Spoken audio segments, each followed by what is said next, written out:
my meat eating needs re-examination. That's why I'm sitting here. And the free beer.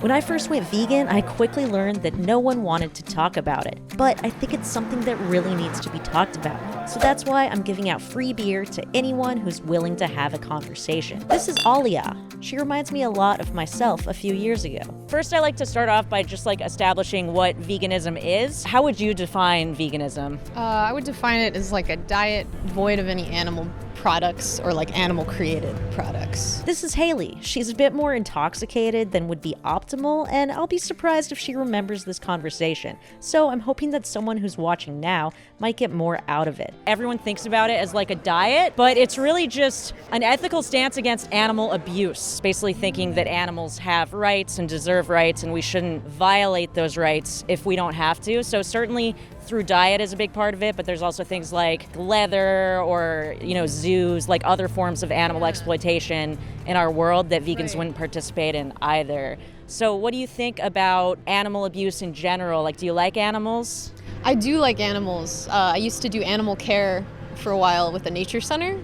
So I work pretty closely with some sanctuary species. Do you think as a rule are animals abused in the meat and dairy industries? Yeah, I would say yeah. I don't know because I haven't looked into it, but I would say just based on what I know about life, yeah. Definitely they can't be nice. It cannot be good. Can I show you a video of what happens to animals in the industry? Please don't. Can I show you a video of what happens to animals in these industries? Yeah. Okay. I've avoided those documentaries, but I'm I think I can tackle it with this in hand. Over 85% of pigs in the U.S. are killed in gas chambers. Damn. What do you think about that? I mean, that's pretty brutal. Yeah. Yeah. Do you think that's humane? Native Americans, at least, they would never kill an animal in that way. In this way that we do now, mass production. And if they did kill an animal, it's respect. It's you've given to me and I give to you and it's not abusive. Let's say you could talk to a pig and the pig could understand you. Right, Charlotte's Web. I can talk. And let's say the pig asked you, why are you paying for me to go into a gas chamber? What would you say to the pig? I mean, hopefully that wouldn't happen because I now wouldn't pay for it to go into a gas chamber.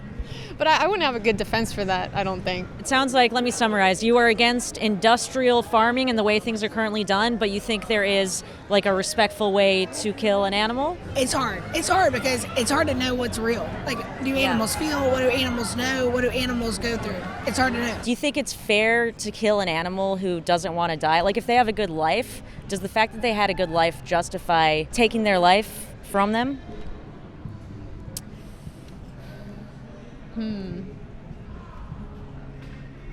Yeah, I'm going to say a lot of that has to do with context, and I will say in my context as someone who wants pork just to have it, it's making me rethink it a little bit. I would say me enjoying my bacon. Maybe that's not entirely fair. I am interested in your perspective. I'm not as interested in my perspective, but what I'm most interested in is the animal's perspective. So let's say we're looking through the eyes of an animal. Is there a respectful way to kill them? If you have to think about a respectful way of killing, I think there's none. Do you think sensory pleasure can justify violence toward innocent animals? Yeah, I think that's a very human-centered question, right? Because it's does my enjoyment outweigh the value of their life? I would say I'd feel like an asshole if I said yes.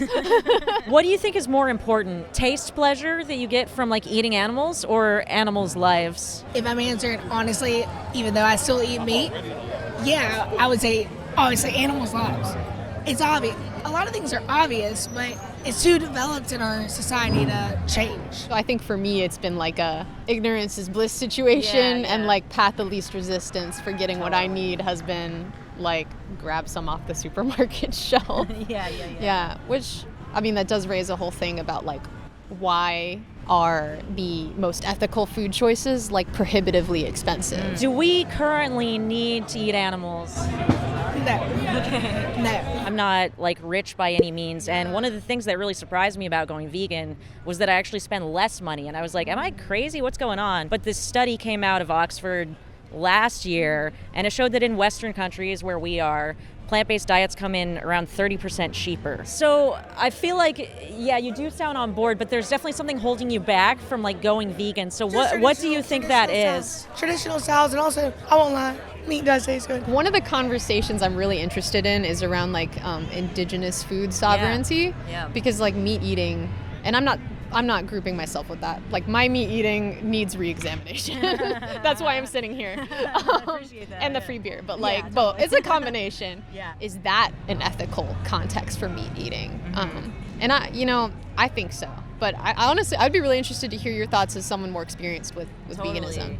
Yeah, and there's almost this idea in kind of like the vegan ethos where vegans are often accused of being anti-indigenous. Veganism is very much a white colonized thought. But I think the thing that's most interesting about it is if we look at the history of colonization in the U.S., it was cowboys versus Indians, right? The land was taken from indigenous people to raise animals. So it's got a historical context where animal agriculture has done a lot of harm to indigenous communities. And if we look at the biggest cause of deforestation in the Amazon, which is where indigenous people are really having a lot of trouble, the number one cause is beef. I forgot to mention that soy is another huge cause of deforestation, and over 90% of that soy goes toward feeding chickens and pigs. So I think that if you are someone who cares about indigenous people, it would make sense to not buy into the system that's taking the land away from them.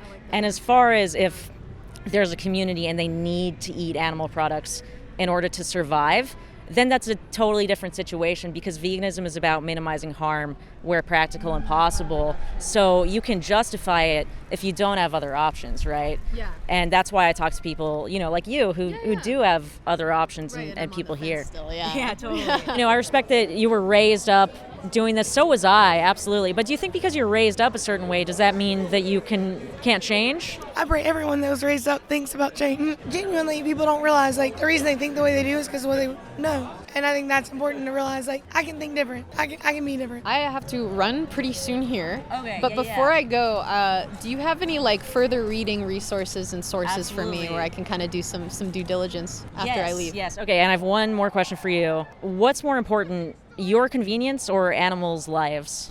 Now that's just a trap.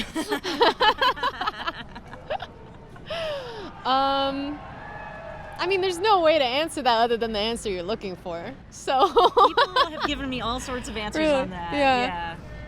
I mean, I'm gonna say animals' lives because when you put it like that, I'm an asshole to say anything else. And I genuinely do believe in like harm reduction where possible. Yeah. Nice. So I think that equation will take front of mind a little more, I'm sure. Is there anything that justifies harming animals in your eyes when we don't need to? I'd say other than just your normal greed and use, traditionalism. I don't mean this as an insult, but it's obvious to me that the real reason Haley won't go vegan is because she has an agreeable personality. It can seem like she's on board with veganism, but in reality, she's going to do what everyone else around her is doing. So if you could push a button and the entire world would go vegan overnight, so no animals would be abused for fur, for food, for entertainment, is that a world you would rather live in? Probably, yeah. Word. I'm coming. Special thanks to my morally superior patrons, Amy, Andy, Deepak, and Rebecca.